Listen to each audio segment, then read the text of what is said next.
This month will mark 15 years I've been out of prison. Thankfully. Awesomely. But before that time, I spent a good number of years in prison. Just around 9 years in total, 2 different times. I'm grateful for a number of things in my life. I don't regret much. Considering if I hadn't lived the life I had lived, who knows where I'd be today. I'm grateful and happy and content in the life I've created, the family I have, everything in between. So I regret nothing. I can't live with regret. I try to live every day to the best, try to make today better than yesterday, and try to get the best and the most I can out of the rest of my life. I always kind of considered myself a pretty good judge of character. Generally, typically, not always right. I make mistakes, made the wrong decision when dealing with some people throughout the course of my life, especially in prison. Was watching a Think Before You Sleep video the other day, channel on YouTube. Makes great videos. And he did a video about a boy named Asa. My name is Asa. I am 6 years old and I do drag. And I'm watching the video. So I go back and watch the original video that Think Before You Sleep made his video on. It's incredibly eye-opening, when you actually watch, hear, listen to it, really from the side of the family of Asa. It is definitely spun from the side of his family.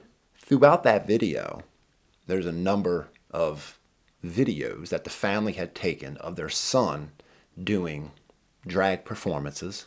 And in almost all of them, if he wasn't collecting dollar bills from adults, that just led us to subsequent invitations.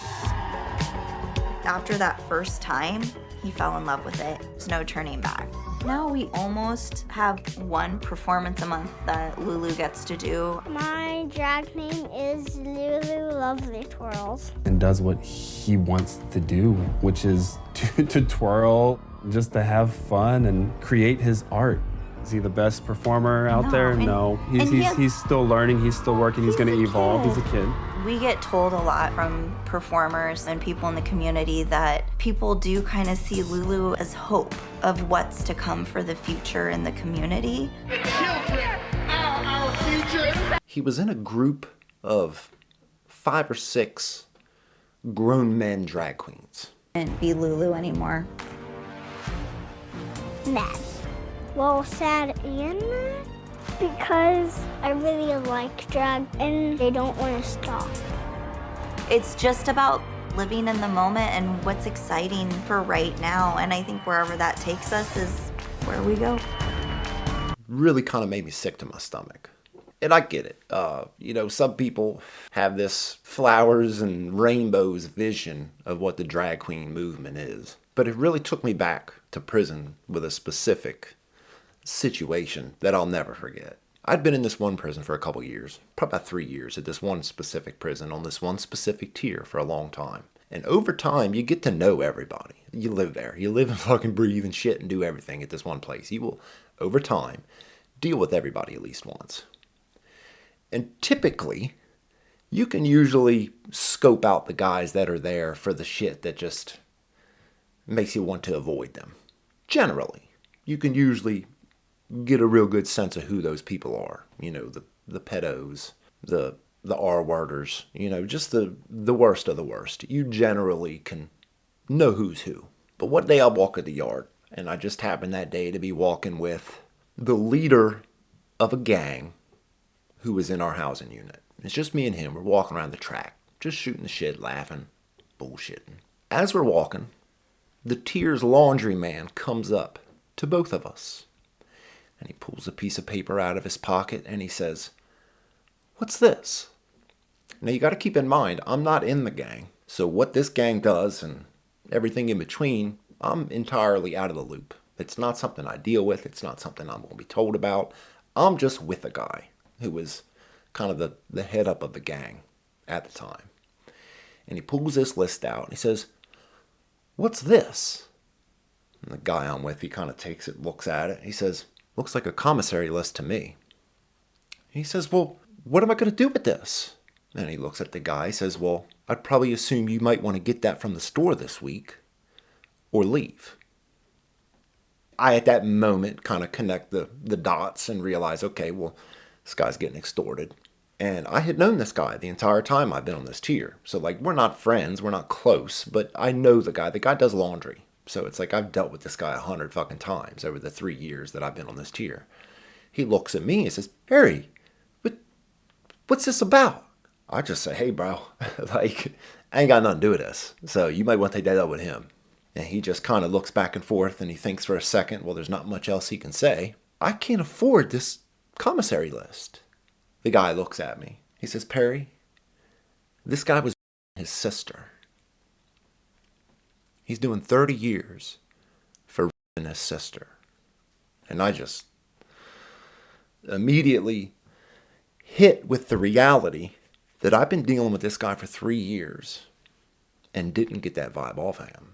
Now, generally in prison, talking about why we're in here, how much time we're doing is not a topic most people discuss. But that day it hit me like a ton of bricks. I will be wrong when it comes to judging someone, even if I've gotten to know them more than your general kind of vibe. From that day, I made it a point to never give anybody more faith or trust than what they've earned through me, that I've seen, that I can prove, that I can show. And I changed that. That moment in my life, I realized you're not always going to be able to judge somebody's character by how they present themselves, by how they act, by what they show to you. People are real good liars. People are very good at hiding who they really are on the inside. So when I see the video of this boy Asa, and he's just marching down the runway with 8, 9, 10, 30, 40-year-old grown men. Because I really like drag, and It's just about living in the moment and what's exciting for right now. And I think wherever that takes us is... I have a hard time understanding how a boy's parents would allow that to happen. And I get it. I fucking get it. I know many of drag queens, believe it or not. But I'm not an ideologue. I'm not captured by any sort of what I'm allowed to think and what not. I'm not going to let any group of people tell me what or how I should feel or think about any fucking thing. It's how you get yourself in trouble. It's how you get yourself put in a real weird predicament where now you're waiting on everybody else to tell you what's allowed or what's not. I lived my entire life not knowing who the fuck I was. I never followed the suit of anybody else. I wasn't going to do what you did. I wanted to do what I wanted to do.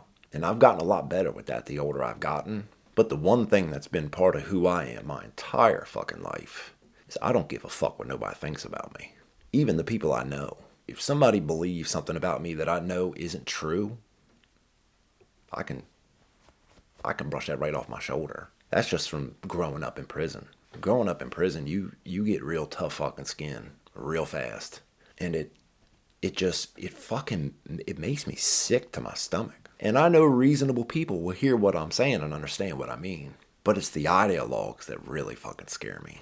Because they are just willing to overlook any of the realities of the real, actual, ugly world that's out there and would send their 3-year-old boy into a group of them. And I'll never fucking get it. I'll never fucking get it. I could never imagine having a child and sending them to a group of fucking grown men. I'm not giving my child to a grown man for nothing, short of it being my father or my brother, somebody that I know inside and out. But if I was picking out babysitters or a daycare and they had 3, 4, 30-year-old men in there, next, I'm watching this fucking documentary and it's just, how did people get to this point? You just wonder, like, how this even became a thing. How it even became not only a thing, but acceptable, applauded. I mean, fucking, like, this woman was talking about how her son come to her when he was 3, I believe, if I'm not mistaken. I'm trying to remember this off the top of my head. But the mama said, Asa came to me and says, hey, Mom, take a video of me in this dress and dancing and put it on Facebook so I can get likes. And so the conversations led to, would Asa ever want to wear a dress? The first dress he owned would have been the Barbie nightgown. He said to me one day, I am going to go put on my dress and I am going to sing and you're going to video me and put me on Facebook so everybody can give me likes. And I said, okay. And that's the video that really kind of spurred this journey then, because I shared that video and that's how we got invited to the first brunch. That just led us to subsequent invitations.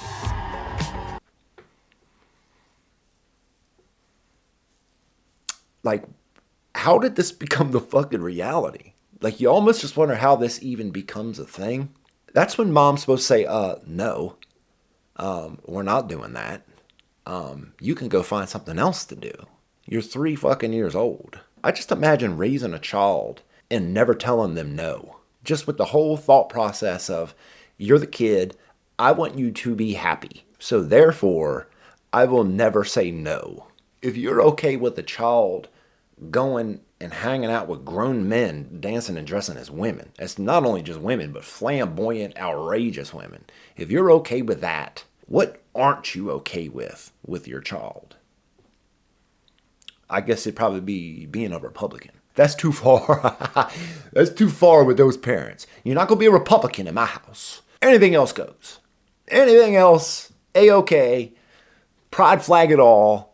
And just don't be a fan of Ted Cruz or Ben Shapiro. I had such a hard time getting that image out of my head of me walking that track with that guy.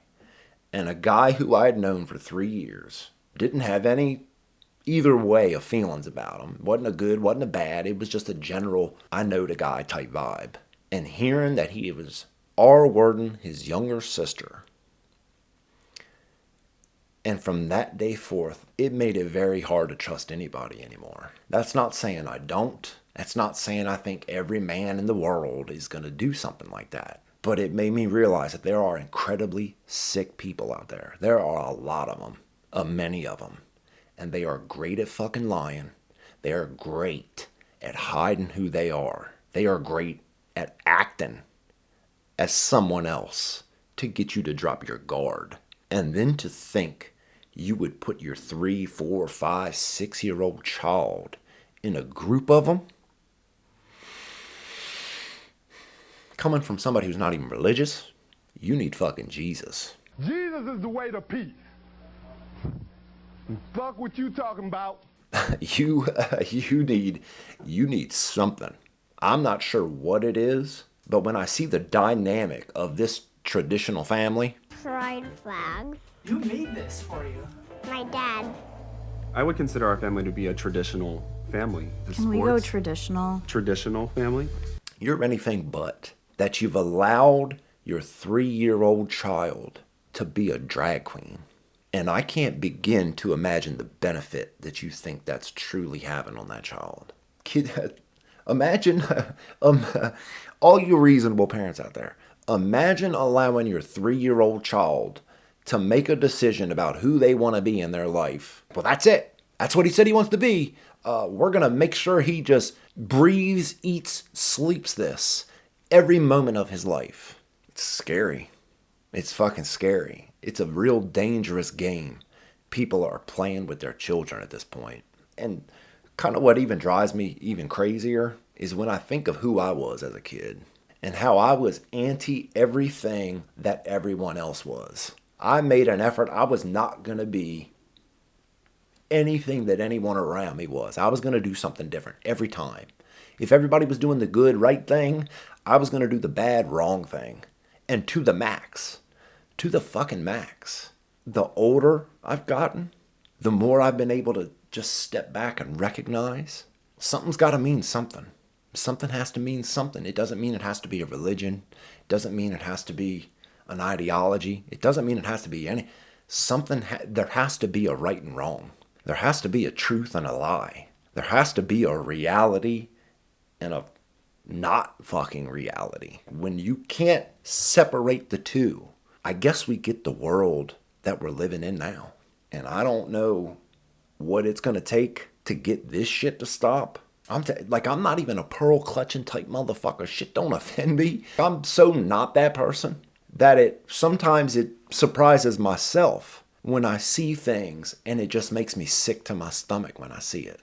And it's because I know. It's because I fucking know. It's because I've met hundreds of them, of predators, actual fucking predators. And if you think they've caught them all, if you think that all of them are not on the streets, not of them are part of your groups, or any of that other shit, you are sorely mistaken. They are everywhere, all the time. And I believe with the world that we've kind of let fester for the last 10 years, they're that much more emboldened. They're that much more assured that they're going to get an opportunity to do something really fucking bad with your children. Y'all better start drawing a line somewhere. You better start drawing a line somewhere. Tell your fucking kid no. They don't have to get what they want all the time. Like, learn to teach them how to accept the word no. Have an idea of what you see and try to set them up for a positive, beneficial life to themselves. This ain't it. Your boy could dance in a million different ways.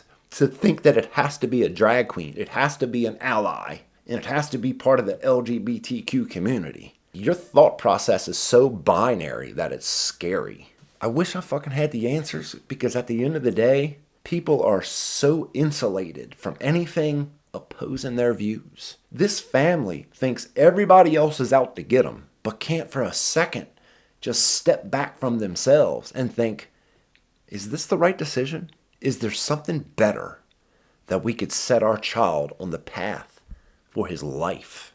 For his life. When you set a 3-year-old child on a path and what you think this will be his life, I almost imagine like your childhood was so wacky, so unhealthy, so broken that you just don't know how to handle kids. I'd imagine that's a lot to do with it. But that's just been such on my brain the last 24 hours after watching those 2 videos. The Think Before You Sleep video and then the actual Vice Child's Play video on Asa. I'm surprised that I'm still surprised anymore, because I like to think I've seen it all. And then just when you think, I guess I've seen the worst of it, you go and see something like Asa and his family. I would say the real conversation about drag started the first time that he went to Pride with us. The first time that we took any of our kids to Pride, Asa was 4. We thought it would be a good way to bring our kids in and let them see the diversity of the world around us. The music came on for the main stage. Asa was like, "What's that music? I want to know," and grabbed me by the hand, and there was a drag performance going on. He's just sat there kind of watching in awe, and he turned to me and said, "Could I do that?" I was still kind of new to the concept of the LGBTQ community. And then you see the people cheering it on as they hand a 6-year-old dollar bills for stripping. They introduced the bill. The senator required to explain the bill. Bring this bill after seeing a clip of 2 drag shows that took place in Nebraska. And as he's explaining it, I hear him reference a video that he saw on Libs of TikTok. And I look over and I'm like, that's us. Lies about my baby. There was a child at a brewery that was stripping. Removing clothing and dancing provocatively. That is our kid. And the video just happens to be where he's doing his reveal and ripping the cape off. Now we know that we have to speak because it is directly addressing our family. I know they like to argue that word, stripping. Oh, it's not stripping because he's not getting naked. It's not sexual because he's not twerking. Yeah, he's stripping. Yeah, it's sexual. And just because you can't imagine creeps and perverts getting their rocks off on it, just because you, mom and dad, can't picture that happening, they're out there. They're out there. And it's on you, mom and dad, to draw that fucking line. Because I promise you, Lord, I promise every single one of you, if you don't fucking draw that line, other people will for you. Protect your fucking kids.